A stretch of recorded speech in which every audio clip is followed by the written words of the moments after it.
Enfin débarrassée de Caroline. Et oui, aujourd'hui ce n'est pas elle, mais moi qui vais vous présenter votre croque-lecture hebdomadaire. Pour la première interview de l'année, j'ai le plaisir d'accueillir sur le plateau Stéphane Daniel, d'abord connu pour ses romans policiers comme Les Visiteurs d'Outre-Tombe et Un tireur à la fenêtre, puis pour sa série de romans avec le personnage de Gaspard. Première question, pouvez-vous vous présenter rapidement à nos croque-lecteurs ? Eh bien, je suis Stéphane Daniel, donc l'auteur d'un certain nombre de chefs-d'œuvre, disons-le franchement, qui défilent derrière moi, je crois. Ah oui, voilà un par exemple. Donc de livres en littérature jeunesse qui s'adressent à des lecteurs d'âge très différents, puisque j'ai fait quelques albums pour des jeunes, très très jeunes lecteurs, beaucoup de petits romans, première lecture niveau primaire, pas mal de romans policiers ou romans noirs pour le collège, et puis deux livres d'une petite série qui est celle de Gaspard Corbin pour les plus grands, on va dire quand même. Voilà. Quand l'évidence d'être écrivain s'est imposée à vous ? Question compliquée, Constance. L'évidence d'être écrivain ou de le devenir ? D'être écrivain. Ah ben elle n'est pas encore acquise, cette évidence. Enfin, pour moi, ce n'est pas un fait, c'est un chemin. J'espère un jour devenir écrivain, parce que le mot écrivain est un mot compliqué que j'utilise très souvent pour qualifier des gens que j'admire. Donc j'ai du mal à l'utiliser pour moi. Mais j'espère que d'autres me considèrent comme un écrivain. Beaucoup de lecteurs s'interrogent sur la question de l'inspiration.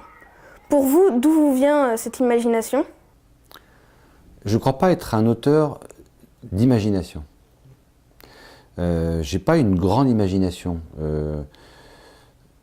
Je travaille, donc si certains pensent que j'en ai, c'est que je mène bien ma barque.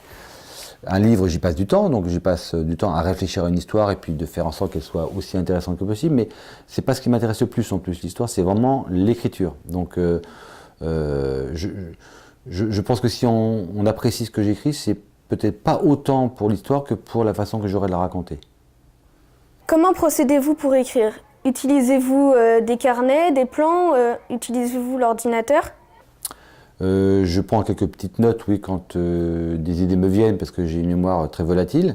Mais souvent, sur un livre, je prépare un synopsis, donc je prépare l'histoire à l'avance, surtout pour les romans dits policiers, dont la structure est assez importante. Mais pour les Gaspard, par exemple, j'écris comme ça au fil de la plume. Je me laisse porter par l'histoire, par les rebonds de l'histoire. Avez-vous une préférence pour un genre littéraire en particulier, en tant qu'écrivain, mais aussi en tant que lecteur ? En tant que lecteur, je crois que mon genre préféré, c'est le roman noir. Même si j'aime tous les genres, parce que dans tous les genres que j'ai pu explorer, j'ai trouvé des livres qui m'ont marqué. Donc je n'ai pas de genre que je disqualifierais, si tu veux. Mais naturellement, j'ai tendance à lire plus de romans noirs que des romans d'un autre genre. Quant à ce que j'écris, ce que je préfère de ce que je fais, c'est les Gaspard. Pourquoi tu souris ? Ils sont bien vos livres, moi je les ai tous lus, je trouve vraiment très bien. On va y revenir ensuite dans l'interview. Revenons maintenant sur vos différents romans. Vous travaillez uniquement avec la maison d'édition Rageot. Qu'est-ce qui fait que vous n'avez pas publié des livres dans d'autres maisons d'édition ? Eh bien, c'est faux. Parce que je n'écris pas que pour Rageot. Il se trouve que Rageot est mon éditeur principal. On va dire que c'est mon navire amiral, si tu veux. Mais ça n'a même pas été mon premier éditeur. Le premier éditeur que j'ai eu, c'était Casterman, en 93. Et pendant très longtemps, j'ai écrit autant pour Casterman que pour Rageot. Rageot étant mon deuxième éditeur chronologiquement. Il se trouve que maintenant, c'est depuis quelques années maintenant devenu mon éditeur principal. Mais j'ai quand même des titres qui sortent ailleurs. Là, les deux derniers titres que j'ai sortis, il y en a un chez Gallimard Jeunesse et l'autre chez Bayard. Tu vois, donc j'ai quand même des titres qui sortent ailleurs. Dans Les Visiteurs d'Outre-Tombe, vous nous emmenez au cimetière du Père-Lachaise, à Paris, où vous nous faites découvrir les moindres recoins. Utilisez-vous beaucoup de documentation pour tous vos romans ? Ça dépend desquels, mais il y a des livres qui en réclament plus que d'autres. Celui-là, en l'occurrence, qui est sorti en 97, il n'est pas jeune, je me suis pas mal documenté, mais on va dire de deux façons différentes. D'abord, à l'époque, et toutes les années précédentes, j'habitais à côté du Père-Lachaise. Je suis d'abord un promeneur du Père-Lachaise, donc j'ai adoré cet endroit, et je l'adore toujours, mais j'habite plus loin maintenant, j'y vais moins souvent, mais souvent j'y suis allé me promener. Donc je connaissais un petit peu le lieu comme ça en tant que touriste, si tu veux. Mais lorsqu'il a fallu écrire le livre, c'est vrai que je voulais que la topologie des lieux soit respectée, topographie des lieux, pardon, soit respectée. Donc j'ai pris des plans, j'ai lu des bouquins aussi qui parlent des anecdotes liées à certaines tombes.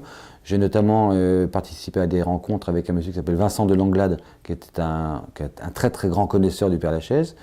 Voilà, j'avais besoin de nourrir mon récit de quelques anecdotes parlantes. D'autres livres me demandent plus de documentation. Carton noir sur les hooligans du Paris Saint-Germain m'a demandé pas mal de documentation. Et puis certains m'en demandent pas du tout. Bon, les Gaspard, il n'y a pas de documentation, tu l'imagines bien. Dans Si par hasard c'était l'amour, parvenez-vous tout de suite à trouver les répliques qui feront rire le lecteur, ou bien est-ce difficile de faire de l'humour? C'est compliqué comme question, parce que d'abord l'humour est un peu acrobatique comme genre, dans la mesure où on n'est pas réceptifs tous au même humour. Alors certains vont peut-être trouver mon humour percutant, et d'autres vont pas, même pas, ça va pas leur arracher un sourire. Mais oui, en fait, si tu veux, si j'aime tant écrire ces livres-là, c'est parce que c'est mon écriture naturelle.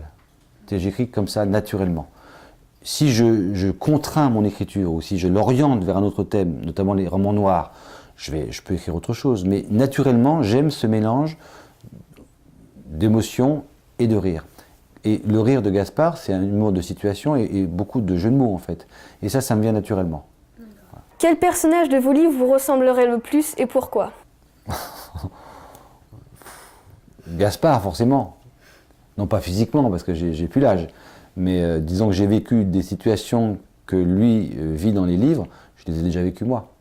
En tant que jeune Parisien, débarquant dans des villages. Non, moi je viens d'un village de Bretagne, un tout petit village, hein, donc je connais bien la situation.